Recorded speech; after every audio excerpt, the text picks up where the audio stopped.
Sore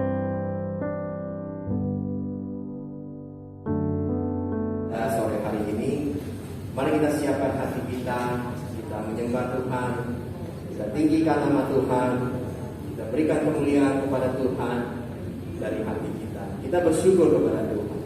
Kita naikkan pujian sebab Kau besar.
Saudaraku, marilah kita bersorak-sorai untuk Tuhan.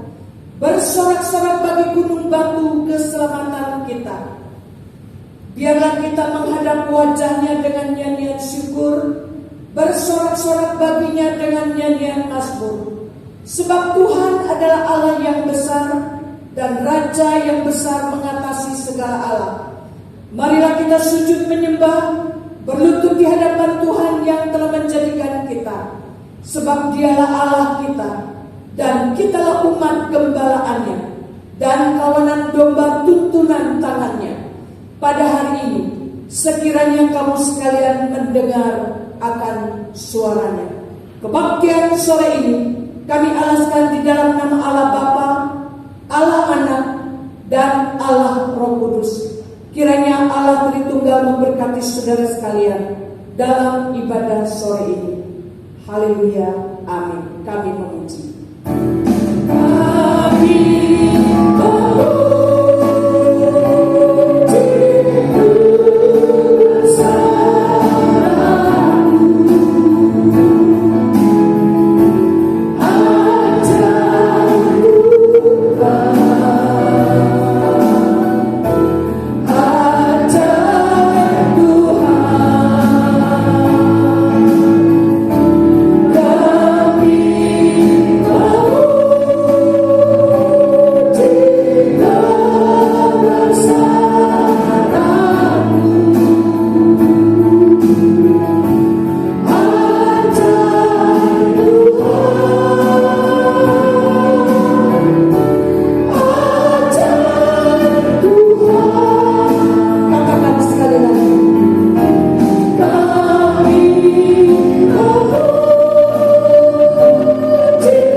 Biarlah Engkau berkenan mengurapi secara khusus bibir mulutnya untuk dapat menyampaikan kebenaran sesuai dengan apa yang tercatat di dalam kitab suci. Bapa, kami juga berdoa bagi anak-anak-Mu yang sudah hadir pada saat ini. Kiranya Tuhan juga boleh memberkati mereka. Untuk mereka yang tidak sempat hadir, mungkin ada di antara mereka yang sibuk menyelesaikan pekerjaan-pekerjaan yang ada. Mungkin juga ada di antara mereka yang sudah bepergian karena libur panjang. Dan juga ada anak-anak-Mu yang dalam kelemahan tubuh. Bapa, kami pertaruhkan dalam tangan kasih-Mu. Kiranya Engkau boleh menolong, Engkau memulihkan, Engkau menyembuhkan, Engkau menjamah. Kami pertaruhkan untuk Bapak Atau. Kami berdoa juga untuk Bapak Miming dan Ibu Febrianti yang sedang flu. Kiranya Tuhan juga menyembuhkannya. Terima kasih Bapak. Kami pertaruhkan seluruh rangkaian ibadah kami ini. Dari awal sampai akhir, kami akan melihat kuasa Tuhan yang menaungi ibadah ini. Dalam nama Tuhan Yesus, kami mengucap syukur dan berdoa. Haleluya, amin. Ya, tetap berdiri, cuma kita akan mengiklankan power statement kita. Oke. Yang bahasa Mandarin, kemudian bahasa Indonesia. 2, 3. 认识耶稣是我一生最美的祝福。我要在救主耶稣基督的恩典和认识上长进。 Mengenal Yesus adalah berkat seumur hidupku.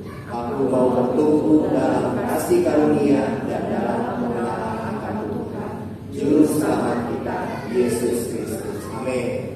Kita akan naikkan pujian jemaat. Hatiku percaya. Siapa yang bersuka cita? Katakan kita tinggi-tinggi. Amin. Dengan bersuka cita dan percaya, naikkan pujian kita. Tuhan adalah kekuatan dan masmur. Nyanyikan. Tuhanlah kekuatan dan masmurku. Ya Tuhan, ya untuk bantu dan keselamatanku. Hanya padamu hatiku percaya. Tuhanlah menara, Kaulah menara dan kota perlindungan. Bersyukur pada Tuhan. Tuhan selalu bersyukur, sebab cintamu padaku takkan pernah berubah. Hatiku percaya, walaupun bumi bergoncang, gunung-gunung menerjang, namun kasih setiamu tak pergi dariku. Mari kita bersuka cita di hadapan Tuhan. Tuhan adalah kekuatan dan masmur kita. Amin. Katakan, Tuhan adalah kekuatan. Tuhanlah kekuatan dan masmurku. Dia untuk bantu dan keselamatanku. Hanya padamu hatiku percaya. Kaulah menara dan kota perlindungan. Tuhan selalu bersyukur, sebab cintamu padaku takkan pernah berubah. Hatiku percaya, walaupun bumi bergoncang, gunung-gunung menerjang, namun kasih setiamu tak pergi dariku. Tuhan selalu bersyukur, sebab cintamu padaku takkan pernah berubah. Hatiku percaya, walaupun bumi bergoncang, gunung-gunung menerjang, namun kasih setiamu tak pergi dariku. Kasih setiamu, kasih setiamu tak pergi dariku. Kasih setiamu tak pergi dariku. Amin. Kita punya Yesus Kristus Tuhan. Haleluya. Silakan duduk jemaat. Silakan duduk. Berikutnya kita akan baca tanggapan yang hari ini diambil dari Mazmur 15.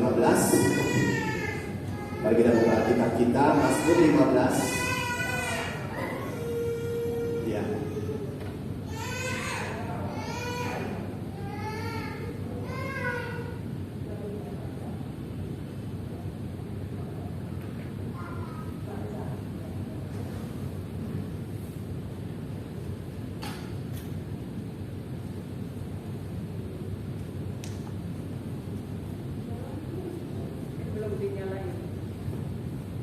Shalom Bapak Ibu. Shalom.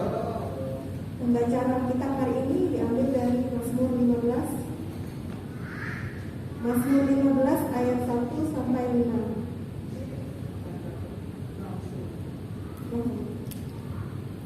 Siapa yang boleh datang kepada Tuhan? Mazmur Daud. Tuhan, siapa yang boleh menumpang dalam hidupmu? Siapa yang boleh diam di gunungmu yang kudus? Yaitu Dia yang berlaku tidak bercela, yang melakukan apa yang adil, dan yang mengatakan kebenaran dengan segenap hatinya. menyebarkan firman dengan lidahnya, yang tidak berbuat jahat terhadap temannya, dan yang tidak menimpakan celah pada tetangganya, yang memandang hina orang yang tersingkir, tetapi memuliakan orang yang takut akan Tuhan, yang berpegang pada sumpah walaupun rugi, yang tidak meminjamkan uangnya dengan makan riba, dan tidak menerima suap melawan orang yang tak bersalah. Siapa yang berlaku demikian tidak akan goyah selama-lamanya. Amin. Tuhan memberkati.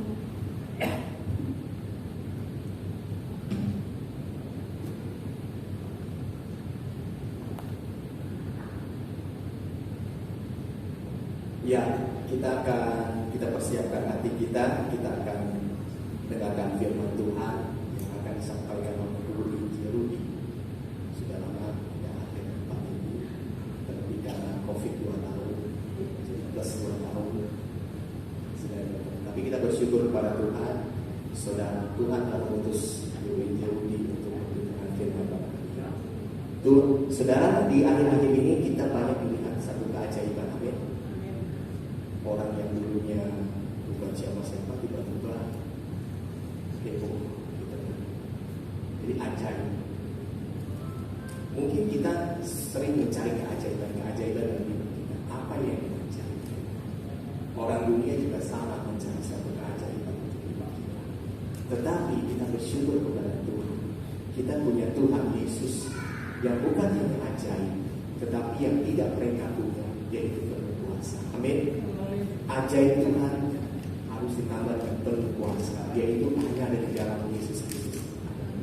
Kita bersyukur kepada Tuhan, sebagaimana kita ada pada sore hari ini, kita boleh berkumpul, itu juga karena perkenanan Tuhan, kita boleh hadir di tempat ini. Oleh sebab itu saudara, dengan hati bersyukur, hanya di dalam Yesus kekuatan kita. Amin.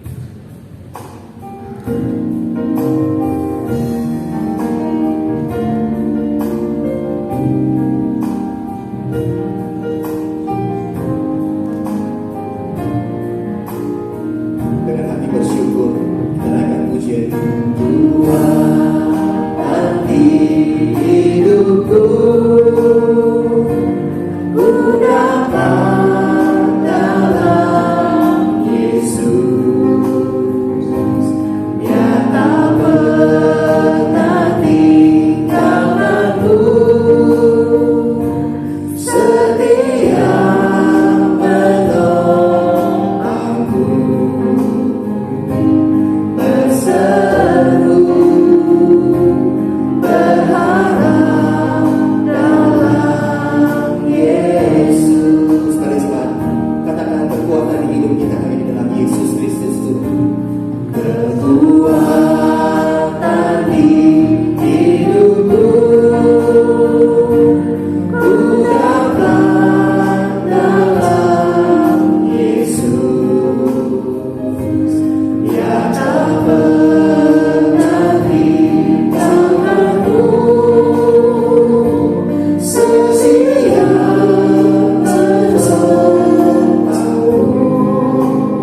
menyadari ya Tuhan akan keterbatasan dan kekurangan kami di dalam himpitan setiap pergumulan, masalah, setiap tekanan-tekanan hidup kami ya Tuhan.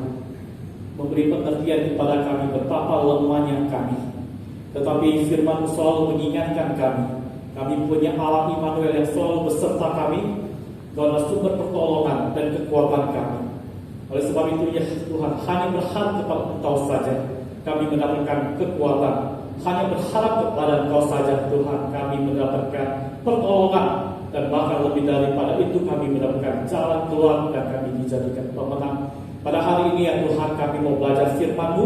Kiranya Allah Roh Kudus boleh berkarya di tengah-tengah kami dan memberikan pengertian bagi kami. Bagaimana kami boleh menghidupi iman kami di tengah-tengah banyak tekanan, banyak pergumulan, banyak penderitaan, banyak ketidaknyamanan. Tetapi kami boleh tetap berharap bersandar di dalam Engkau. Terima kasih Tuhan, kami serahkan renungan firman Tuhan pada sore hari ini. Kiranya Tuhan boleh memberikan pengertian bagi kami dan mampukan kami ya Tuhan untuk boleh melakukannya di dalam kehidupan kami. Sehingga kami boleh menjadi orang-orang yang bersaksi akan kebesaran Tuhan, bersaksi memuliakan Tuhan. Terima kasih Tuhan, kami berdoa bersyukur hanya dalam nama Tuhan Yesus kami berdoa. Amin. Bapak Ibu silakan duduk. Shalom Bapak Ibu Saudara sekalian. Ya, sungguh bersyukur pada Tuhan di mana pada sore hari ini kembali kita boleh beribadah kepada Tuhan. Ibadah merupakan anugerah, ya, anugerah yang Tuhan berikan. Mengapa saya mengatakan bahwa ibadah ini adalah anugerah yang diberikan oleh Tuhan? Karena di dalam ibadah mengandung sarana pengudusan bagi setiap orang-orang percaya. Melalui ibadah kita boleh dikuatkan, melalui ibadah kita boleh dihiburkan, melalui ibadah kita boleh diberkati ya oleh Tuhan. Oleh sebab itu, ya di dalam pembelajaran teologi kita itu mengatakan ibadah itu merupakan salah satu sarana pengudusan bagi orang percaya, dan ibadah itu bisa dikatakan tidak bisa tidak bagi orang percaya. Oleh sebab itu, pada saat konteks sudah memberikan kesempatan kita untuk boleh datang ke rumah Tuhan, datanglah ke rumah Tuhan dan beribadah kepadanya, karena di dalamnya ada berkat-berkat Tuhan. Amin. Bapak Ibu Saudara sekalian, pada hari ini saya mau mengajak Bapak Ibu untuk merenungkan satu tema, berharap di dalam penyertaan Tuhan. Ini relevan karena dalam kondisi saat ini, ya setelah COVID, ya tetap dampak COVID itu masih tetap mempengaruhi sebagian kehidupan orang-orang percaya.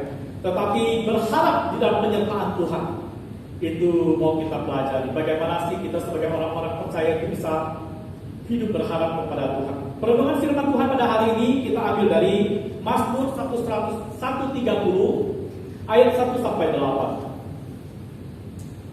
Perenungan firman Tuhan terambil dari Mazmur 130 ayat 1 sampai 8. Saya akan membacakannya untuk Bapak Ibu Saudara sekalian. Bapak Ibu Saudara sekalian boleh menyimaknya. Mazmur 130 ayat 1 sampai 8, demikianlah firman Tuhan. Nyanyian Jiara. Dari jurang yang dalam aku berseru kepada-Mu ya Tuhan. Tuhan, dengarkanlah suaraku. Biarlah telingamu menaruh perhatian kepada suara permohonanku. Jika Engkau ya Tuhan mengingat-ingat kesalahan-kesalahan, Tuhan, siapakah yang dapat bertahan? Tetapi padamu ada pengampunan, supaya Engkau ditakuti orang. Aku menanti-nantikan Tuhan, jiwaku menanti-nanti, dan aku mengharap firman-Nya. Jiwaku mengharapkan Tuhan lebih daripada pengawal mengawal pagi, lebih daripada pengawal mengharapkan pagi.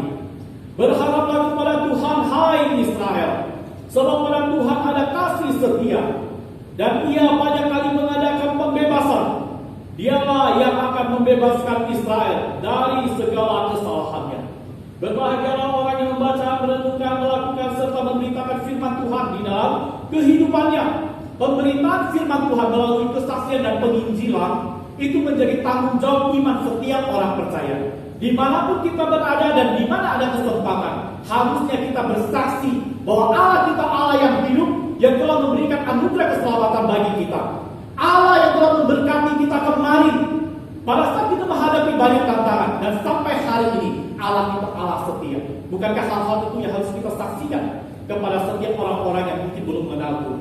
Bapak Ibu Saudara sekalian, di dalam kehidupan kita orang-orang percaya, khususnya pada masa-masa kita menghadapi COVID, pasti banyak kesulitan-kesulitan yang kita alami. Oleh sebab itu sering kali terdengar pernyataan-pernyataan dari para orang-orang percaya yang menyatakan seperti ini.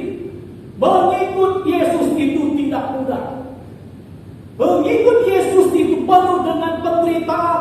Mengikut Yesus itu penuh dengan kesakitan. Tidak mudah. Jalannya tidak rata. Hal itu mereka kuatkan. Pernyataan-pernyataan itu mereka kuatkan melalui kesaksian-kesaksian kehidupan mereka.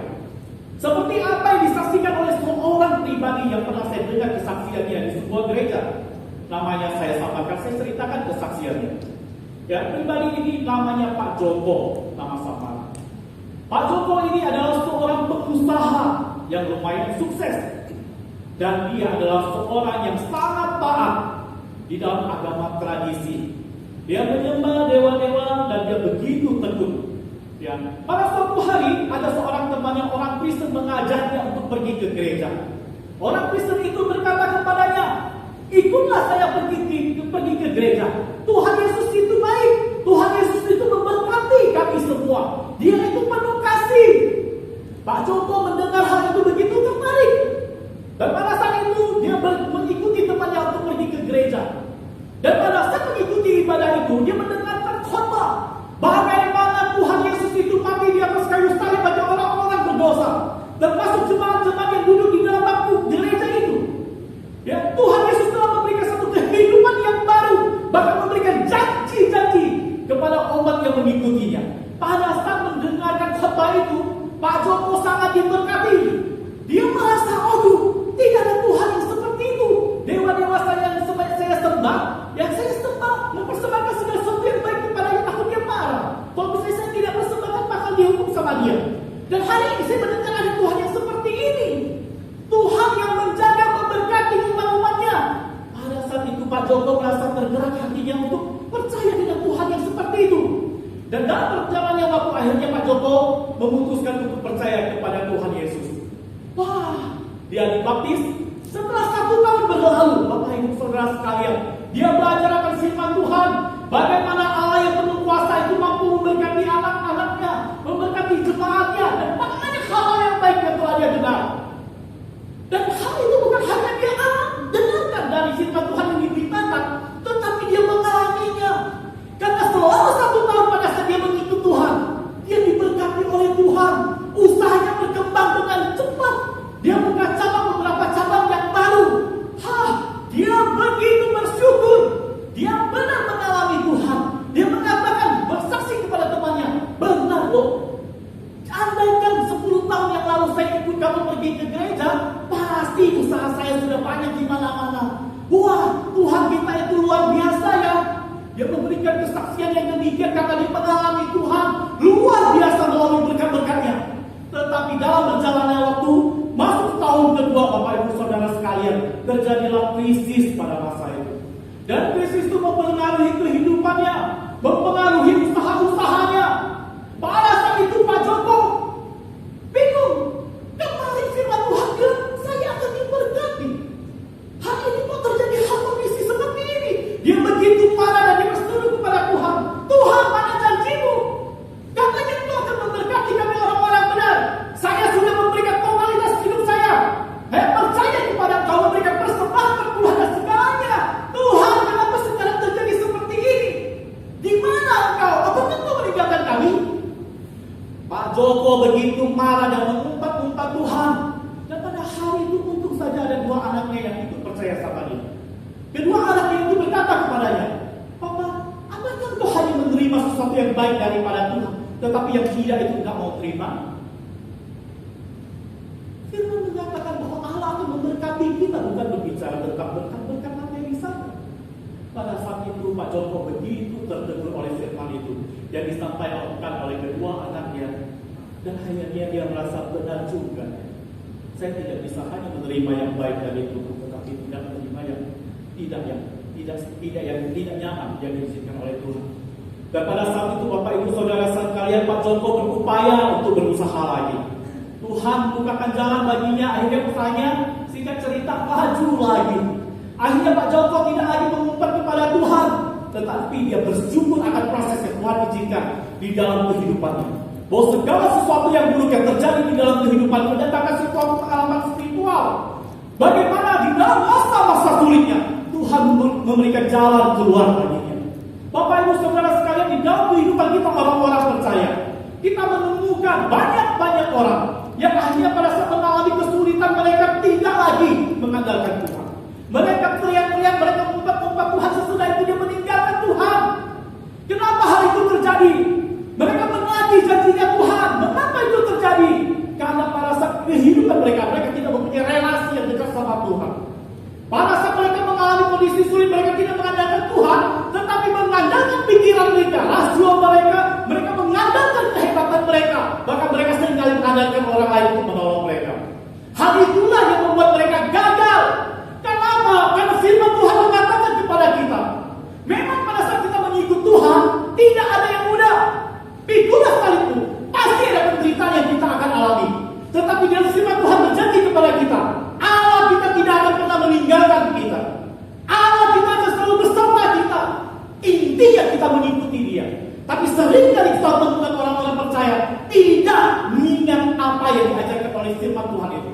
Mereka hanya mengikuti emosi mereka. Mereka hanya mengikuti keinginan mereka. Mereka mengikuti keterbatasan mereka. Akhirnya mereka gagal. Alkitabiah sekali, Bapak Ibu Saudara sekalian. Orang yang mengandalkan dirinya gagal itu alkitabiah sekali. Alkitab tidak mengajarkan kita untuk menghadapi masalah dengan kekuatan kita, bukan kekuatan kita terbatas. Bagaimana kita bisa menghadapi masalah-masalah dunia yang begitu besar, yang melampaui kekuatan kita yang terbatas? Alkitab mengatakan kepada kita, hadapilah tantangan iman itu, hadapilah semua itu dengan kekuatan daripada Tuhan. Berharaplah kepada Tuhan. Tuhan akan memberikan pertolongan. Hal inilah yang akan kita renungkan dari Mazmur yang kita bacakan tadi, Bapak Ibu Saudara sekalian. Dari Mazmur 130 ayat 1 sampai 8. Kita akan belajar dari pemazmur yang mengajarkan kepada kita bagaimana kita berharap kepada Tuhan. Bagaimana kita bisa berharap kepada Tuhan secara totalitas pada saat kita menghadapi tantangan. Banyak orang yang menggampangkan pada saat mengatakan berharap kepada Tuhan. Gampang kan? Ya, gampang kan? Berharaplah kepada Tuhan. Saudara, kalau misalnya kamu bergumul, berharaplah kepada Tuhan. Berdoalah. Bapak Ibu Saudara sekalian, pada saat kita berbicara tentang berharap dalam pimpinan Tuhan, kita akan mudah sekali mengucapkannya. Tetapi sesungguhnya seringkali kita tidak memahami dengan baik apa maksudnya. Hari ini pemazmur mengajarkan kepada kita maksudnya bagaimana kita berupaya untuk tetap hidup, berupaya berharap kepada Tuhan ya di dalam menghadapi tantangan kesulitan. Hal pertama, Bapak Ibu Saudara sekalian, yang diajarkan oleh pemazmur kepada kita, bagaimana kita berharap di dalam pimpinan Tuhan. Yang pertama, kita harus tahu ya, kita harus berseru kepada Tuhan dengan kerendahan hati. Hal pertama, bagaimana kita berharap kepada Tuhan harus kita ekspresikan di dalam bagaimana kita berseru kepada Tuhan dengan rendah hati. Bapak Ibu Saudara sekalian, di dalam pembacaan Alkitab kita, di dalam Perjanjian Lama kita seringkali melihat bagaimana pada saat bangsa Israel masuk ke dalam tekanan, masuk ke dalam pergumulan, masuk ke dalam penderitaan, mereka selalu berseru kepada Tuhan. Pada saat mereka datang dengan kerendahan hati, seperti pada saat mereka ada di Mesir, mereka mengalami penderitaan yang sangat luar biasa. Mereka berteriak, berseru kepada Tuhan, meminta pertolongan Tuhan dengan merendahkan diri di hadapan Tuhan. Pada saat itu Tuhan merespon, menjawab doa mereka. Tuhan hadir untuk menyelamatkan mereka.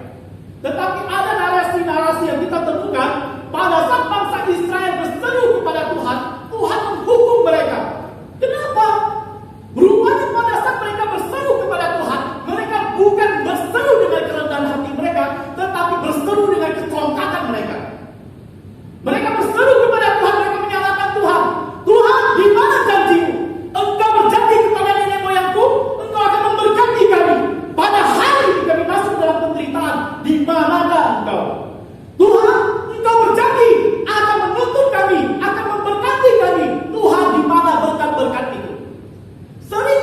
dalam kehidupan orang-orang percaya kita menemukan mempunyai konsep yang ngaco pada saat ada di hadapan Tuhan.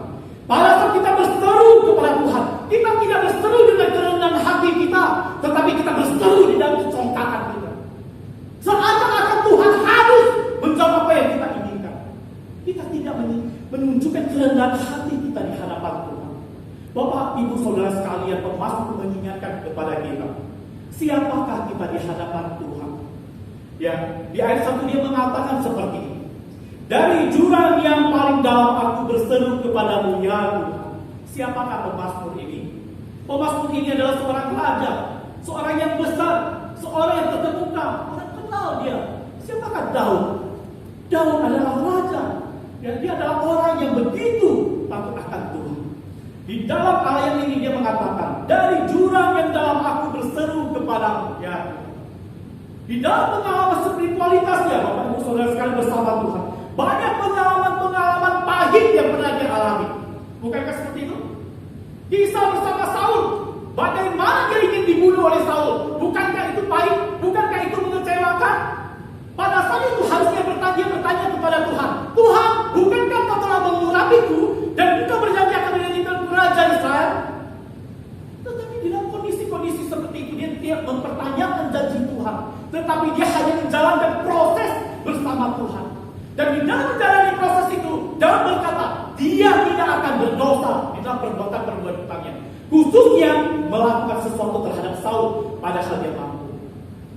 Bapak Ibu Saudara sekalian, kalau bisa kita mengurusi narasi daripada perjanjian lama, kita akan menemukan banyak teladan-teladan iman yang bodoh. Saul salah satunya. Di dalam perjalanannya pada saat dia merasa tertekan, diserang orang-orang Filistin, padahal Tuhan memerintahkan dia menunggu Samuel untuk mempersembahkan persembahan di hadapan Tuhan. Tetapi karena ketakutan, karena gentar, dia membawakan persembahan kepada Tuhan. Siapakah dia Saul? Dia adalah seorang dari suku Benyamin. Apakah dia mempunyai hak keimaman untuk mempersembahkan persembahan kepada Tuhan? Tidak ada. Tetapi pada saat itu dia melakukan dosa di hadapan Tuhan. Kenapa? Karena dia takut. Karena dia tidak mampu menghadapi tantangan. Akhirnya dia mengandalkan pikiran dia. Dia mengandalkan kekuatan dia. Dia melakukan sesuatu yang salah di hadapan Tuhan. Bangsa Israel dipimpin oleh banyak raja-raja yang tidak takut akan Tuhan. Pada saat mereka menghadapi tantangan, mereka tidak berseru kepada Tuhan, tetapi mereka berseru kepada sekutu-sekutu mereka, orang-orang Mesir, orang-orang Aram, dan banyak lagi.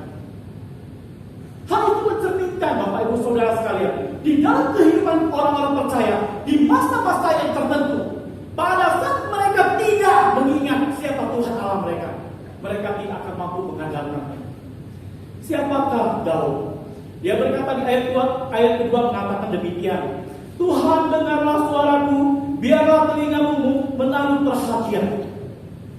Tuhan, dengarkanlah suaraku, biarlah telingamu menaruh perhatian kepada suara permohonanku. Daud di dalam proses kehidupannya banyak mengalami tantangan. Dari saat dia menghadapi Goliat sampai akhirnya Ziklag di kota Filistin, keluarganya pernah ditahan dan dia mengalami banyak penderitaan. Tetapi hal yang luar biasa yang dilakukan oleh Daud adalah dia tetap bisa datang kepada Tuhan dan berseru kepadanya. Narasi di dalam Ziklag itu menceritakan satu kondisi yang sangat buruk yang tidak bisa diterima oleh seorang manusia.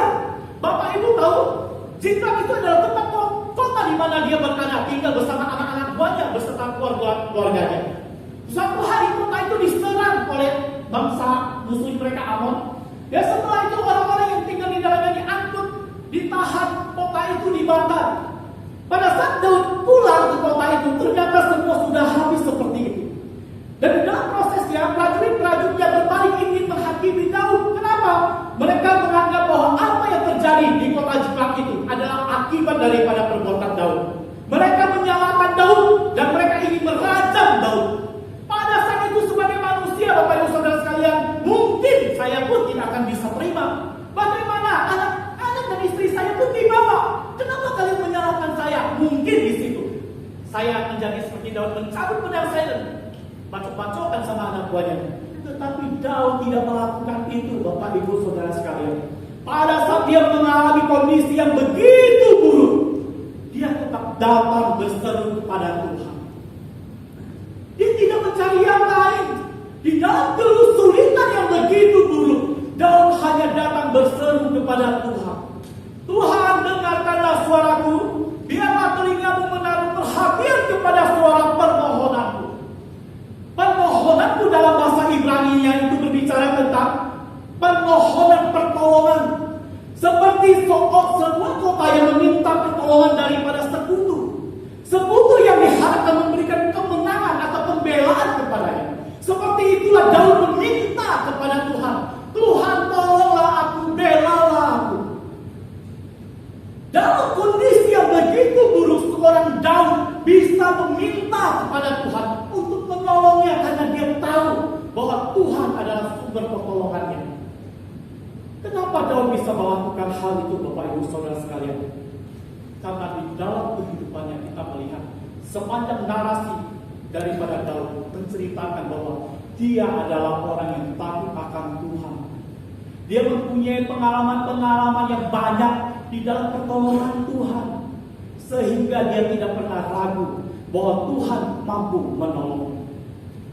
Bapak Ibu Saudara sekalian, pada saat kita menghadapi tantangan pada saat ini, apapun tantangan kita semua, pernah tidak kita renungkan kembali bahwa di masa-masa yang lalu Tuhan telah menyertai dan menolong kita? Bukankah Allah kita itu Allah yang maha kuasa, yang mampu melakukan pekerjaan-pekerjaan yang besar? Apakah ada yang mustahil baginya? Tidak. Allah sudah berjanji akan menyertai orang-orang benar. Tuhan berjanji akan memberkati kita. Tuntutannya hanya kita setia. Apakah kita sudah setia? Bapak Ibu Saudara sekalian, pada saat Daud menulis Mazmur ini, dia menyadari bahwa dia pun terbatas. Dan dia pun orang yang berdosa. Di ayat 3 dia mengatakan, jika Engkau ya Tuhan mengingat-ingat kesalahan-kesalahan, Tuhan, siapakah yang dapat tahan? Mazmur Daud menyadari di dalam keterbatasannya, di dalam kelemahannya, pada saat dia berseru kepada Tuhan Allahnya, ya, Allah yang mampu melakukan pekerjaan-pekerjaan besar. Dia tahu ada hal-hal yang mungkin membatasi Allah untuk menolongnya. Salah satunya adalah dosa. Salah satunya adalah ketidaktaatan. Daud merendahkan diri di hadapan Tuhan, mengakui akan dosa-dosanya. Dia menyadari bahwa dia orang yang terbatas, yang tidak berkenan di hadapan Tuhan. Banyak hal yang mungkin dia lakukan yang mengecewakan Tuhan. Oleh sebab itu dia mengatakan, Tuhan, ya, jika Tuhan menghitung semua itu, siapa yang dapat bertahan? Saya pun tidak. Tetapi di ayat 4 dia menyatakan kepada Tuhan, dia tahu bahwa padamu ada pengampunan supaya engkau ditakuti orang. Dia menyadari bahwa di dalam keterbatasan dan kekurangannya, pada saat dia berbalik kepada Tuhan mengakui dosa-dosanya, Tuhan akan mengampuni. Bapak Ibu Saudara sekalian, penyamaan Daud di dalam Mazmur ini bukan tidak ada dasar teologis. Dia menyadari akan ikatan perjanjian Tuhan dengannya. Di dalam Ulangan pasal 30 menyatakan, Musa membacakan firman Tuhan kepada umatnya. Itu apa yang difirmankan oleh Tuhan.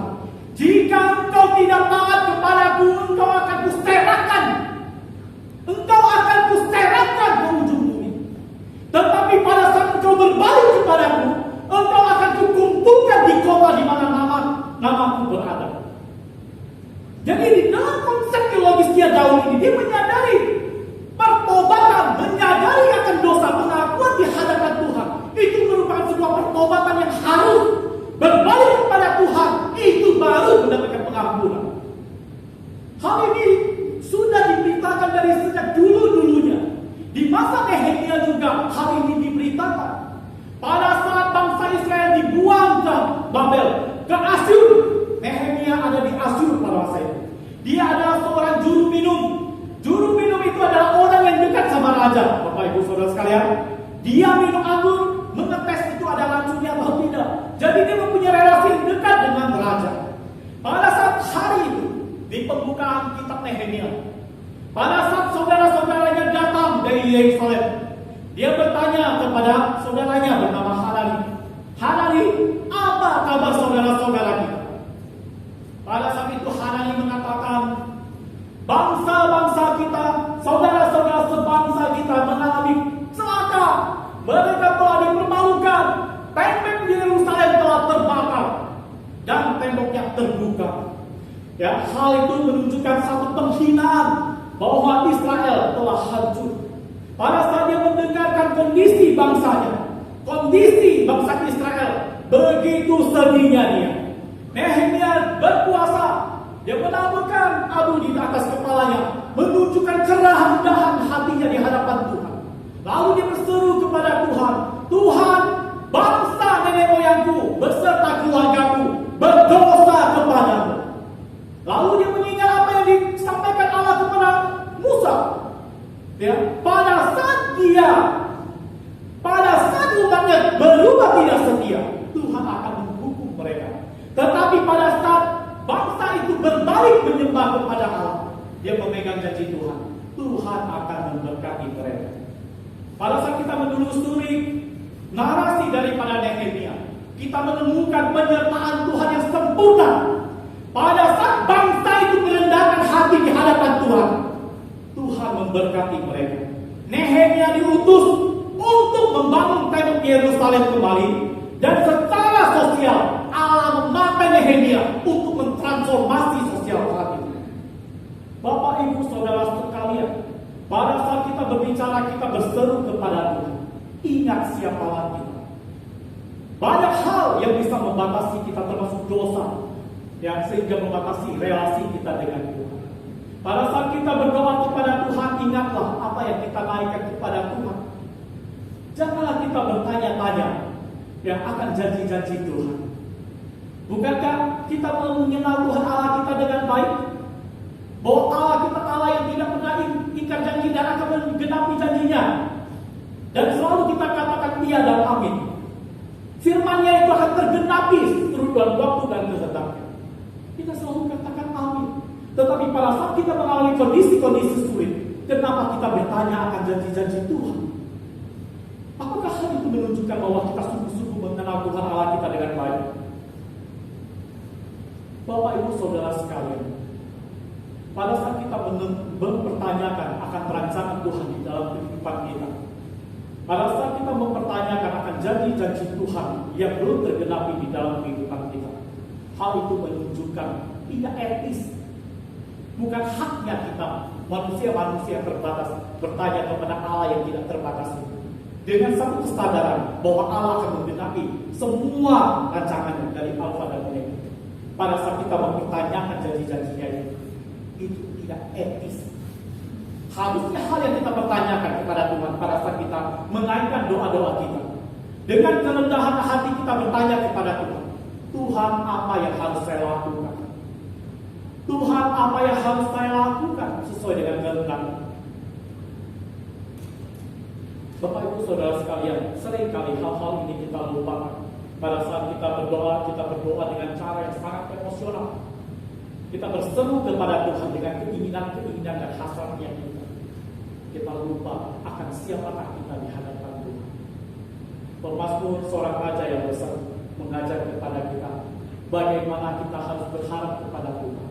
Berserulah kepadanya dengan rendah hati. Bapak Ibu Saudara sekalian, tadi pagi ada seorang contoh dari cabang kami yang berkhotbah di gereja kami. Dia bersaksi tentang kehidupannya. Tema kami tadi pagi itu karena kasihnya. Dia bersaksi bahwa di dalam masa COVID kemarin, di tahun 2021, di bulan Maret, istri dan anaknya, bahkan satu keluarga yang terpapar COVID. Dan diperiksa, ya, istrinya itu terancam akan meninggalkan dunia. Maksudnya itu kritis sekali. Pasang oksigen juga, kalau dilepas nggak beberapa detik sudah tarik nafas nggak ini. Lalu katanya kandungannya itu tidak bergerak, istrinya lagi hamil. Ya, dan pada saat itu dia berupaya untuk bawa ke beberapa rumah sakit. Ya, 8 rumah sakit yang dia kunjungi tidak ada yang menerimanya. Dan akhirnya dia sampai ke rumah sakit yang nomor ke-9 ya menerima sih, tetapi dia tanya, di sini pengobatannya ada 3, pakai BPJS, pakai asuransi atau biaya sendiri. Lalu dia bilang dia tidak punya BPJS, dia tidak mempunyai asuransi, akhirnya dia bilang pakai duit sendiri. Nah, akhirnya rumah sakit itu menerimanya dan mengobatinya. Dan rumah sakit itu bilang kalau bisa berobat di sini harus deposit dulu, ya 15 juta juga itu untuk pengobatan 2 hari. Waduh, cuang tahu itu bergumul di dalam kehidupannya. 15 juta cuang tahu seperti kami mau cari di mana, Bapak Ibu, seperti dia bergumul di dalam kehidupannya sambil berdoa. Ya, dengan kondisi istrinya yang begitu mengkhawatirkan, dia hanya bisa pulang ke gereja, dia menangis, berdoa kepada Tuhan. Saya pikir sebelum dia bersaksi kembali, saya berpikir, pasti kamu berdoa minta Tuhan kasih uang kan? Kamu pasti berdoa sama Tuhan untuk memberikan kesembuhan kan? Rupanya asumsi saya sangat dangkal Bapak. Rupanya hamba itu tidak meminta itu. Dia berdoa kepada Tuhan dan dia berkata, Tuhan, Kau adalah Allah yang maha besar. Engkau Allah yang memelihara hamba-hambamu. Engkau Allah yang mampu menyembuhkan dan memulihkan. Tuhan, kuserahkan hidup keluarga kembali. Bapak Ibu, pada saat saya mendengarkan kesaksian seperti itu, saya sangat terpukul bahwa asumsi saya tadi itu benar-benar manusiawi sekali. Bahwa saya pasti akan meminta uang, saya akan meminta kesembuhan. Tetapi hamba ini tidak, Bapak Ibu. Dia menyatakan kemuliaan Tuhan dan mempercayakan keluarganya kepada Tuhan. Dan singkat cerita Bapak Ibu, dalam prosesnya istrinya pulih di hari ke-7 dan kebutuhan uang tercukupi. Nggak tahu dari bantuan Menteri Kesehatan atau apa gitu, yang tidak pernah dia pikirkan dia akan mendapatkan bantuan itu. Dia mendapatkan semua itu. Bapak Ibu Saudara sekalian, pada saat saya mendengar kesaksian itu, saya pikir benar juga apa yang diajarkan oleh Daud ini. Pada saat kita berseru kepada Tuhan, ingatlah siapa kita.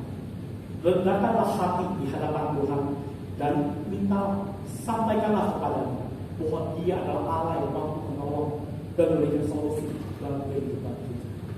Bapak Ibu Saudara sekalian, itu hal pertama yang diajarkan Daud kepada kita. Bagaimana kita berharap kepada Tuhan pada saat kita menghadapi tantangan iman kita ini. Rendahkanlah hati, berserulah kepada Tuhan. Dan hal yang kedua, Bapak Ibu Saudara sekalian, yang diajarkan Daud, bagaimana kita berharap bersandar kepada Tuhan. Dia mengajarkan kita untuk tetap berharap dengan kesungguhan hati. Tetap berharap dengan kesungguhan hati. Banyak orang-orang percaya mengatakan berharap kepada Tuhan. Kita harus berharap kepada Tuhan. Mereka mempunyai sebuah pemikiran yang begitu luar biasa. Tetap berharap kepada Tuhan. Tetapi di dalam prakteknya seringkali di tengah jalan tidak menunjukkan benar mereka benar-benar berharap kepada Tuhan. Seringkali akhir-akhirnya mereka harus meninggalkan iman mereka karena kondisi-kondisi sulit secara finansial dan lain-lain. Mereka bisa memikirkan dengan percaya diri, tetapi pada saat masuk dalam kondisi sulit, mereka tidak mampu berjalan. Daud mengajarkan kepada kita, berharaplah kepada Tuhan dengan sungguh-sungguh. Karena Tuhan itu tidak akan pernah mengecewakan. Dia menyatakan kepada umat Tuhan, ya seperti yang dinyatakannya keempat di ayat ke-5, bagaimana dia menantikan Tuhan. Aku menanti-nantikan Tuhan, jiwaku menanti-nantikan, dan aku mengharapkan firman-Nya. Jiwaku mengharapkan Tuhan lebih daripada pengawal mengharapkan pagi. Lebih daripada pengawal mengharapkan pagi. Dia menanti-nantikan Tuhan, dia mengharap-harapkan Tuhan. Bukan hanya melalui mulut dan bibirnya mengucapkan saya berharap kepada Tuhan, tetapi di dalam kedalaman jiwanya, di dalam hatinya, dengan dasar yang percaya, dia yakin akan pengharapan di dalam Tuhan. Oleh sebab itu pada saat dia menghadapi tantangan yang begitu sulit pun, dia hanya memegang janji Tuhan dan berharap kepadanya bahwa Tuhan akan menjadi pembela dan penolong. Bapak Ibu Saudara sekalian, kalau misalnya kita terus menelusuri narasi di dalam perjanjian lama, kita akan menemukan bahwa benar pengharapan di dalam Tuhan itu akan tergenapi bagi orang-orang yang percaya. Pada saat bangsa Israel keluar dari tanah Mesir, apa yang dijanjikan? Dijanjikan adalah tanah perjanjian yang penuh dengan madu dan susu. Betul? Tetapi pada saat menuju proses mencapai pada janji-janji Tuhan itu, ada proses-proses yang dilalui oleh umat Tuhan. Awalnya pada saat mereka menyaksikan akan kebesaran Tuhan, mereka percaya. Tetapi di dalam perjalanannya untuk menerima janji-janji Tuhan, sering kali mereka ambruk. Mereka meninggalkan Tuhan. Mereka bersungut-sungut. Ya. Dan segala apa yang mereka kerjakan membuahkan hasil apa? Mereka tidak menerima janji Tuhan. Bahkan lebih daripada itu, mereka menerima penghukuman. Pada saat kita mau berharap kepada Tuhan, berharaplah secara totalitas karena Allah kita adalah Allah yang setia. Pada saat kita berharap kepada Tuhan dengan setengah-setengah, Tuhan tidak minta yang setengah-setengah. Tuhan tidak mempertimbangkan yang setengah-setengah. Tuhan menuntut sesuatu yang sempurna, totalitas. Percayalah kepada Tuhan, karena Dia akan menggenapi apa yang Dia firmankan. Dia akan menjadi pembela bagi orang-orang benar. Oleh sebab itu, hiduplah di dalam ketaatan. Bapak Ibu Saudara sekalian, Mazmur ini mengingatkan kepada kita untuk tetap berharap kepada Tuhan. Berharaplah kepada Tuhan, hai Israel, sebab pada Tuhan ada kasih setia, dan Dia banyak kali mengadakan pembebasan. Dia yang akan membebaskan Israel dari segala kesalahan. Tuhan akan melayakkan kita di hadapannya, memberikan pertolongan dan berkat-berkatnya, karena itulah yang dijanjikan. Di dalam janji, di dalam perjanjian dengan umat Tuhan, pada saat mereka tidak setia, Tuhan akan menghukum mereka. Tetapi pada saat mereka berbalik kepadanya, Tuhan akan memberkati. Bapak Ibu Saudara sekalian, dua hal diajarkan oleh pengasuh kepada kita. Bagaimanakah kita bisa berharap kepada Tuhan dalam kondisi sulit menghadapi tantangan di dalam iman kita? Pengasuh mengajarkan kita untuk berserulah kepada Tuhan dengan kerendahan hati. Akui dan dosa-dosa kita dan berharaplah kepadanya. Dan yang kedua, yang mengajarkan kepada kita, berharaplah dengan sungguh kepada Tuhan, karena Dia Allah yang setia, tidak pernah ingkar janji. Bapak Ibu Saudara sekalian, apapun yang kita hadapi tantangan saat ini, mungkin di dalam kondisi finansial kita, di dalam pekerjaan usaha kita, di dalam keluarga kita, atau masih banyak hal-hal yang menjadi pergumulan di dalam kehidupan kita. Memang Alkitab tidak pernah mengajarkan bahwa hidup kita akan nyaman-nyaman saja. Banyak tantangan, banyak pembelajaran yang Tuhan izinkan. Tetapi di dalam perjalanan pembelajaran yang Tuhan izinkan itu, Tuhan menuntut kita untuk tetap setia kepada-Nya. Tetaplah berharap kepada Tuhan, karena Dia akan mendengarkan setiap seru dan doa kita. Dan tetaplah memegang pengharapannya, karena di dalamnya ada janji hidup yang kekal. Bapak Ibu Saudara sekalian, kemarin Jumat Agung kita baru yang mengenang akan kematian Yesus di atas kayu salib. Jika Tuhan Yesus mau mati di atas kayu salib untuk memberikan hidupnya bagi kita orang-orang berdosa, ya, betapa berharganya itu daripada segala sesuatu yang ada di dalam dunia ini. Suatu hari kita akan berpisah dengan dunia ini. Apa yang kita bawa, Bapak Ibu Saudara sekalian? Tidak ada. Tuhan hanya ingin kita membawa iman kita, sehingga suatu hari kita boleh berkumpul dengan Bapa di surga, menerima setiap anugerah berkat yang limpah bersama. Marilah Bapak Ibu Saudara sekalian, tetaplah hidup di dalam iman kita yang sejati. Dunia akan membuat kita bersusah hati, tetapi ingat, Tuhan Allah Immanuel tidak akan pernah meninggalkan kita pada saat kita tetap berseru dan berharap kepada-Nya. Amin. Mari Bapak Ibu Saudara sekalian, kita akan berdoa. Bapa di surga, kami bersyukur ya Tuhan atas penyertaan Tuhan dalam ibadah kami. Di dalam ibadah ini kami boleh diingatkan bagaimana kami harus hidup berharap kepada Tuhan. Kami diajarkan bagaimana kami harus berseru dengan kerendahan hati di hadapan Tuhan. Kami juga diajarkan bagaimana kami berharap secara totalitas kepada Tuhan, tidak ada keraguan. Seringkali dalam kehidupan kami pada saat kami menghadapi tantangan Tuhan, kami berseru dengan cara yang tidak tepat. Kami malah mengumpat Tuhan, kami malah bersyukur-syukur. Kami seringkali menyatakan segala sesuatu yang tidak menyatakan iman kami. Mari pada hari ini kami ingatkan bagaimana kami harus menundukkan diri di hadapan Tuhan, mengakui akan dosa-dosa kami, Dan kami meminta pertolongan Tuhan yang akan melalui kehidupan kami. Dan kami akan terus memegang janji Tuhan dengan satu pengharapan bahwa di dalam Engkau, Tuhan, Kau akan menggenapi setiap janji-janji-Mu. Bahkan sampai pada akhirnya Tuhan, kami akan menerima upah janji hidup yang Engkau bersama Engkau. Terima kasih Tuhan, Kau berkati setiap jemaatmu di tempat ini, termasuk Ustaz Musa. Tuhan, Kau berkati akan kesehatannya, Kau berkati akan setiap kerinduan dan cita-citanya, Kau berkati akan setiap jemaat-jemaat yang telah digembalakan. Tuhan sedia menguatkan, meneguhkan iman mereka untuk menghadapi setiap tantangan kehidupan ini, dan mereka akan terus menjadi saksi yang memuliakan Tuhan dalam setiap hal-hal yang mereka kerjakan. Terima kasih Tuhan atas kasih anugerah-Mu. Kami berdoa bersyukur hanya dalam nama Tuhan Yesus. Amin.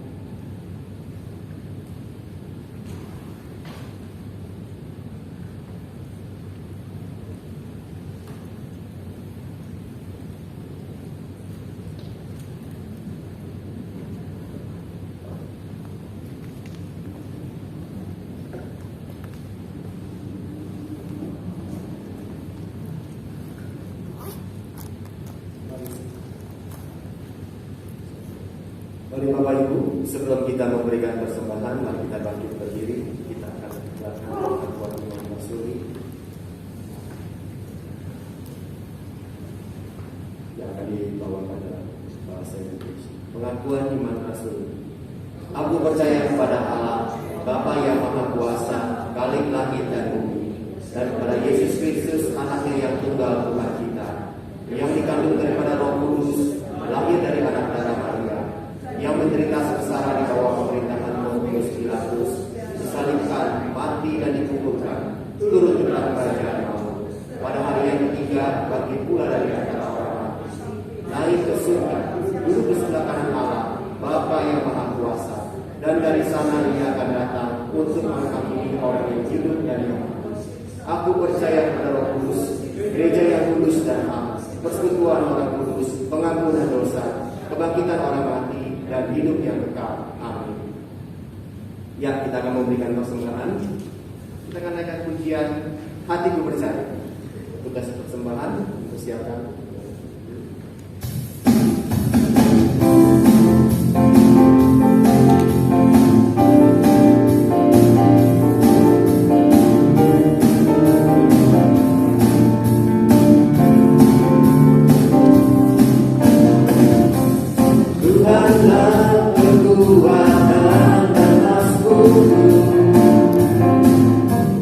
Yang untuk bantu yang keselamatanku.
Kami sungguh bersyukur Tuhan untuk siang hari ini Tuhan, di mana kami bisa bersama-sama berkumpul di tempat ini Tuhan untuk beribadah Tuhan.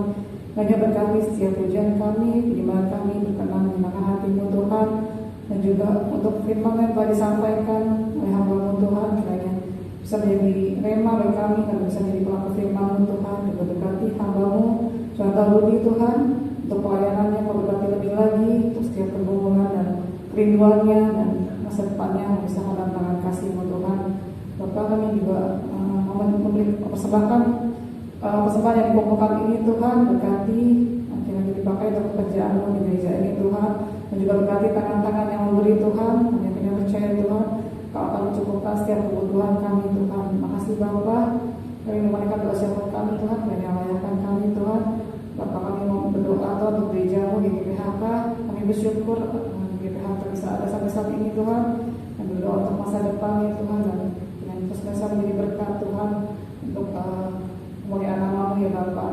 Kami juga doa untuk setiap kami yang melayani Tuhan, dari Musa sebagai gembala, hamba Tuhan, para majelis, guru sekolah minggu, pengurusnya Tuhan, dan juga setiap pelayan altar Tuhan, dan sama-sama kami bisa bersehati Tuhan dalam melayani-Mu Tuhan, dan bisa saling mendukung bersatu hati, dan terus diberikan fokus untuk melayani-Mu Tuhan, kemuliaan nama-Mu saja ya Bapak.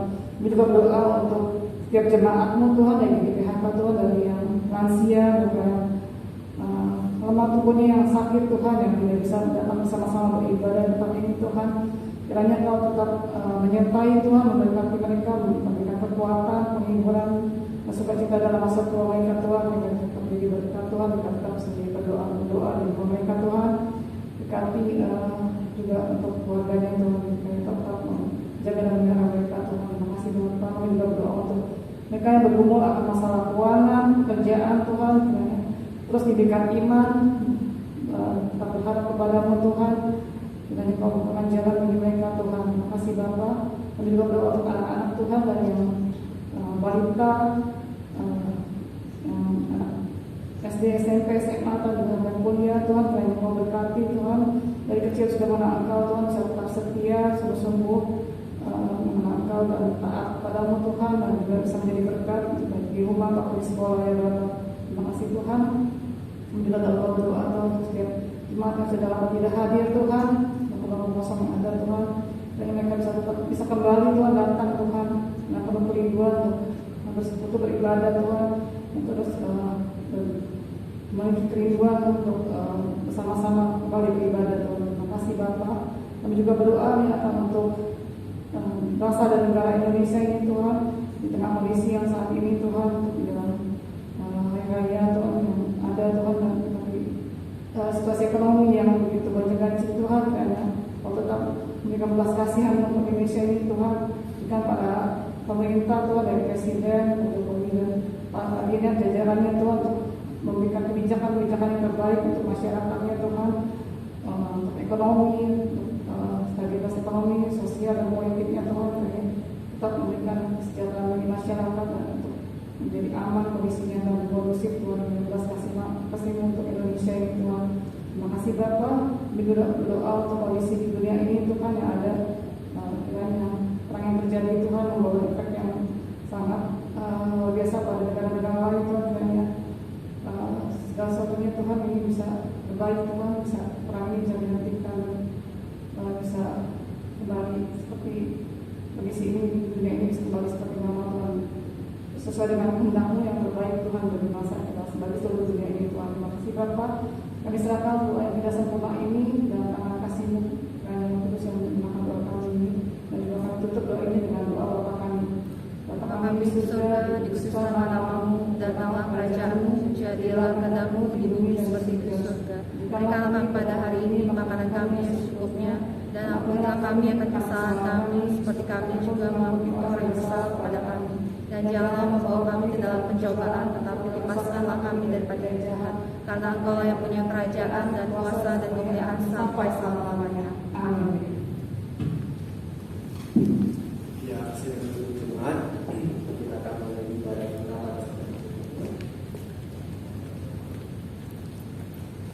Kita bersyukur pada Tuhan karena kita masih diberikan kesempatan di tempat ini Kalau bicara tentang bersyukur kepada Tuhan, saya sangat bersyukur karena pertolongan Tuhan itu tiada henti. Jadi sempat saya dalam hidup seingat saya, dalam setiap kehidupan saya, Tuhan itu selalu menolong saya. Mulai saya dari kecil, saya istimewa, sampai pada hari ini. Dan saya bersyukur kepada Tuhan. Tuhan selalu menopang dan menolong kehidupan saya. Saya ingat waktu pertama kali mama saya mulai sakit, dan saya merasakan sakitnya udah berbeda. Artinya dia kadang lupa, kadang ingat, seperti yang saya pernah saksikan. Dan saat itu saya berdoa sama Tuhan, Tuhan kalau misalnya suatu sembuhkan total. Kalau enggak, berikan jalan keluar. Dan semakin hari semakin drop sampai nggak bisa bangun, dan sampai saya harus menerusnya. Jadi saya merasakan pertolongan Tuhan karena apa? Ini bukan suatu hal yang biasa, bukan suatu hal yang baru bagi saya. Saya harus merawat sendiri dan sebagainya. Dan saya dari awal sudah berdoa, Tuhan berikan kekuatan, itu aja. Kalau masalah nanti bagaimana itu nggak tahu bagaimana, ya kan? Misalnya setiap ada masalah ini bagaimana, tapi Tuhan berikan jalan keluar dan pertolongan. Sampai detik-detik terakhir pun Tuhan masih memberikan pertolongan. Saya masih ingat mama saya, sebenarnya waktu dia sakit itu dia pengen berkunjung, pengen saudara-saudara itu datang. Ya kan? Tapi karena kita lain iman, dia melihat, oh ini nggak boleh karena tahun ini dia jauh dan sebagainya. Saya melihat satu kerinduan dari mama saya, dia rindu sekali ketemu saya. Karena kan memang 2 tahun nggak bisa kemana-mana. Tetapi saya ingat terakhir itu dia, saya bawa dia karena mereka nggak bisa datang, jadi saya bawa dia, ya kan? Saya tuntun, memang jalannya susah, pakai mobil, jadi itu pun sampai di depan gang gitu, panggil dia keluar, nih, ibu ketemu ini, keluar, terus ketemu ini, kio, ya kan? Dan di situ di rumah dia punya keinginan dia ketemu dan saya pikir waktu Tuhan kalau misalnya saya berserah kepada Tuhan apapun yang terjadi. Pada saat terakhir pun dia masih berharap. Saya masih ingat satu kali ibu waktu itu dikunjungi tiba-tiba sehingga ibu tidak tahu. Setelah dikunjungi mama saya bisa sana dan dia nyanyi, ya kan? Puji Tuhan, dia sukacita sekali. Jadi sejak saat itu mama saya mulai berdoa. Satu hal yang saya pelajari dan peristiwa ini yang saya alami adalah di dalam dunia ini saya berpegang prinsip pada Tuhan, yaitu hitam putih tidak ada tengah-tengah, atas bawah kiri kanan tidak ada tengah-tengah. Dan saya dalam hal ini saya mempelajari meninggalkan atau ditinggalkan. Jadi saya ditinggalkan mama saya. Suatu hari pun saya akan meninggalkan Tuhan karena hidup itu seperti itu. Dan yang kedua adalah saya menerapkan tetap di dalam Tuhan sampai detik-detik terakhir pun dengan tradisi saudara dan sebagainya, dan saya pun ditinggalkan. Jadi saya ditinggalkan oleh keluarga saya tanda kutip karena tidak mengikuti aturan mama. Jadi saya merenung dalam ini benar. Dalam kehidupan saya perlu bagi saya, siap ditinggalkan atau siap meninggalkan. Saya siap meninggalkan mereka dengan tidak mengikuti cara mereka, dan saya siap ditinggalkan oleh mereka. Saya melihat mama saya juga, dia meninggalkan saya. Suatu hari juga saya akan meninggalkan, dan saya sebagai orang yang ditinggalkan, suatu hari saya akan meninggalkan dan keluarga saya akan meninggalkan. Dan saya bersyukur kepada Tuhan, Tuhan memberikan kekuatan. Saya tidak mendapatkan ekstra kekuatan mulai saat itu sampai terakhir. Mungkin saudara cinta yang rumah atau saya melihat kondisi sama saya bagaimana. Saya harus bekerja juga dan harus kembali ke Yesus. Tetapi saya berdoa, Tuhan ini nggak tahu nih pas pulang ini kenapa yang akan terjadi. Tapi Tuhan bekerja. Tuhan lancarkan. Saya nggak pernah bilang Tuhan berikan apa. Kalau mau sembuh, ya kan. Kalau Tuhan memang masih ada waktu, berikan kekuatan, ya itu aja. Tuhan lancarkan sampai hari ini lancarkan kepada Tuhan. Saya bersyukur kepada Tuhan.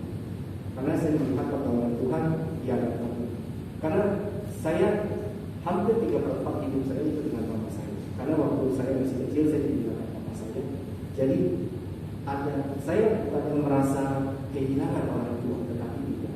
Kayaknya ada sesuatu yang aneh karena setiap hari bersama kok. Tapi Tuhan berikan kekuatan, karena saya berdoa, berikan saya kekuatan suatu hari hal ini terjadi. Berikan saya kekuatan suatu hari ini, waktu ini terjadi, dan Tuhan berikan kekuatan. Artinya ya saya anak satu-satunya yang harus kuat, dan Tuhan berikan kekuatan sampai hari ini. Dan saya percaya kesetiaan Tuhan itu tidak pernah meninggalkan kita. Dan saya merenung lagi, Tuhan yang tidak pernah meninggalkan kita, mungkin saya juga meninggalkan Tuhan. Saya yang setia. Oleh sebab itu, saya melihat kesetiaan nama saya di dalam Tuhan. Inilah warisan yang diberikan. Dia tidak meninggalkan apa-apa, dia meninggalkan warisan kesetiaan dalam Tuhan. Sampai detik terakhir pun dia tetap setia dan percaya kepada Tuhan. Itu yang saya saksikan, bahwa tetap setia di dalam Tuhan. Kadang saya berpikir, Tuhan apakah saya setia? Takutnya salah, menjadi saya tidak setia. Tuhan selidiki hati. Apakah benar-benar saya setia kepada Tuhan? Kalau memang setia kepada Tuhan, ajar saya supaya saya tetap berjalan. Karena saya sudah melihat kebaikan Tuhan yang dari saya kecil sampai hari ini. Dan saya benar-benar melihat. Waktu pernikahan bapak saya mungkin saya tidak merasa apa-apa, saya kecil. Tapi 3/4 hidup saya habiskan dengan orang tua saya melihat bagaimana mama saya dan sebagainya. Dan kesetiaan itu. Oleh sebab itu saya harus tetap setia. Sampai Tuhan memanggil saya, dan saya akan meninggalkan dunia ini dan keluarga saya itu. Seperti yang saya prediksi itu, ditinggalkan dan meninggalkan. Oleh sebab itu jemaat, ini kesaksian saya mungkin jarang kita ketemu, biasa kita ada kesaksian bahwa Tuhan telah memberkati keluarga saya. Saya bersyukur kepada Tuhan tanpa kekurangan satu apapun. Bahkan sampai saat ini saya belajar dari saat itu. Setiap hari ada masalah, nanti pulang ini pasti ini ada lagi masalah. Tetapi saya berdoa kepada Tuhan. Tuhan berikan jalan keluar. Kita nggak bisa lari, saya nggak bisa lari dari masalah. Saya hadapi, Tuhan berikan jalan keluar. Dan saya percaya itu Tuhan. Tetap setia kepada Tuhan, saudara-saudara. Biarlah Tuhan selidiki hati kita. Selidiki aku, selidiki hatiku. Apakah saya mengasihi Yesus? Karena kita telah melihat kebaikan-kebaikan Tuhan.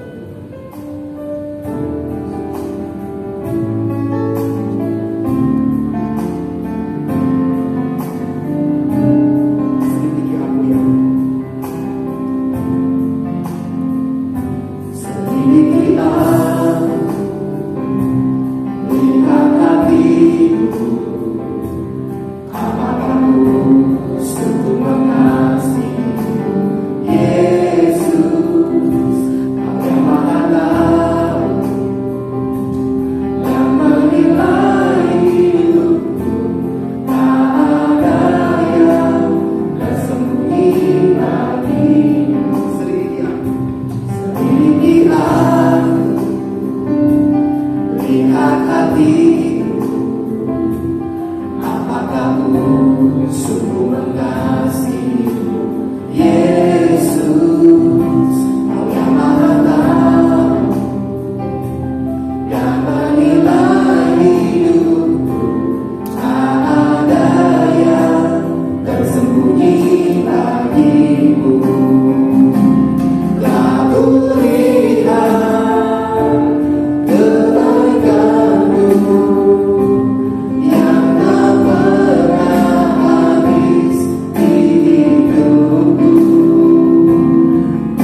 surga, kami rindu Tuhan, Engkau selalu menopang kami, dan Kau selalu melihat kami, bahkan menyelidiki kami. Ya Bapa, kami tahu Tuhan, di dalam kehidupan ini seringkali kami lemah dan terjatuh. Dan kami bersyukur karena kami memiliki Engkau yang tidak pernah beranjak dari kami, namun Kau selalu ada bersama dengan kami. Biarlah firman-Mu boleh menolong kami yang sudah disampaikan oleh hamba-Mu ini agar kami mengingat dan juga selalu berharap kepada Engkau dalam situasi apapun. Dan pada saat ini kami menyerahkan seluruh jemaat-Mu, dan belakangan dengan cuaca yang buruk, sehingga ada beberapa saudara kami yang sakit. Kami pertaruhkan juga untuk Hengki Wi, yaitu suami dari Ibu Heni. Sekali lagi kami juga menyerahkan untuk Pak Mimin dan istrinya, yang juga sama mereka terkena flu. Bapak, juga kami mengingat untuk Athau yang belakangan ini seringkali merasa sakit seluruh tubuhnya. Kau memberikan dia hikmat bijaksana, dan biarlah dia juga mau datang berobat, agar supaya kami tahu bagaimana mengatasi penderitaan sakitnya. Bapak, kami menyerahkan anak-anak-Mu yang sudah hadir dalam kesempatan ibadah ini. Pergumulan apa saja yang mereka hadapi, biarlah mereka tetap berharap sepenuhnya kepada Engkau dengan sungguh-sungguh. Bahkan mereka tidak pernah enggan untuk berseru kepada-Mu. Terima kasih Bapa, kami kembali menyerahkan juga putra dari Pak Martin. Biarlah Tuhan terus memberikan pemulihan yang sempurna. Kami berdoa bagi mereka yang sedang bepergian. Sekali lagi kami juga pertaruhkan dalam tangan. Dalam masa liburan panjang karena hari besar Idul Fitri, Tuhan kiranya Kau menguasai anak-anak-Mu, menguasai bangsa ini. Dan kami tidak izinkan ada roh-roh gelap yang menyusup untuk memporak-porandakan atau memecah belah bangsa ini. Dan kami serahkan pemimpin bangsa ini, Presiden Joko Widodo beserta keluarganya.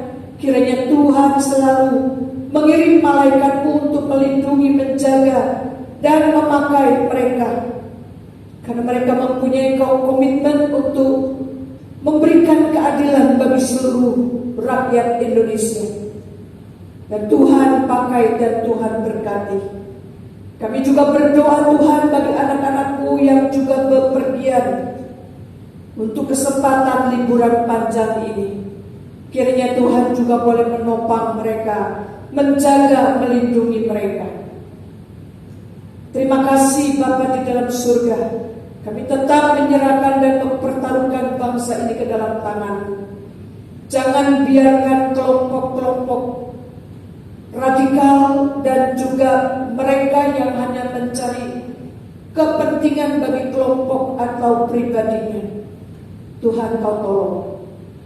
Kami menyerahkan juga aparat keamanan baik dari kepolisian maupun TNI yang menjaga akan kesejahteraan atau keamanan seluruh rakyat Indonesia, khususnya dalam menjelang mudik Lebaran dan sekembalinya dari Lebaran, agar mereka juga diberikan hikmat bijaksana untuk mengaturnya. Terima kasih Bapa di dalam surga. Dan pada akhirnya saudara-saudaraku yang kekasih, arahkanlah hatimu dan terimalah berkat dari Tuhan. Kiranya kasih karunia di dalam Yesus Kristus yang selalu terbuka untuk menerima orang-orang berdosa, kasih sayang yang abadi dan sempurna dari Allah Bapa, pertolongan serta pimpinan dari Roh Kudus senantiasa dan selalu beserta dengan saudara sekalian dari saat ini sampai selama-lamanya. Amin. Terima kasih. Terima kasih Yesusku, terima kasih Yesusku, puji syukur hanya bagi Tuhanku. Terima kasih Yesusku, terima kasih Yesusku, puji syukur hanya bagi Tuhanku. Puji syukur hanya bagi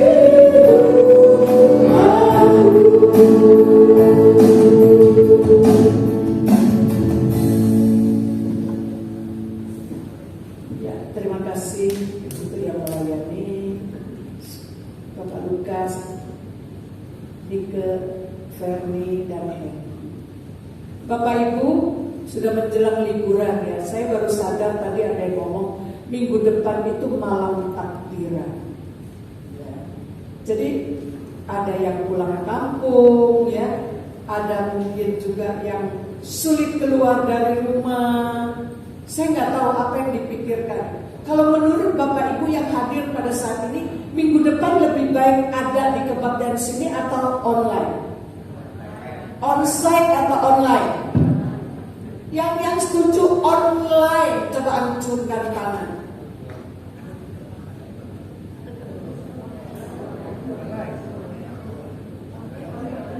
Sedikit loh, cuma berapa? 1, 2, 3, 4, 5, 6, 10 orang. Ya, jadi saya pikir-pikir juga yang jauh memang ada kesulitannya. Vian jadi pulang kampung ya Vian. Jadi pulang menengok orang tua juga ya. Jadi minggu depan kita adakan online. Ya, jadi Ibu Lili di belakang tuh minggu depan pakai HP nontonnya ya. Bilang sama anaknya belikan HP supaya bisa nonton ya. Ya. Oleh karena minggu depan itu jatuh minggu pertama yang biasanya ada perjamuan kudus, dan saya tadi berpikir bulan Mei itu ada 5 minggu ya. Jadi minggu pertama kita tidak perjamuan kudus. Perjamuan kudus ditunda ke minggu kedua. Oke? Jadi biar lebih enak ya di sini minggu kedua.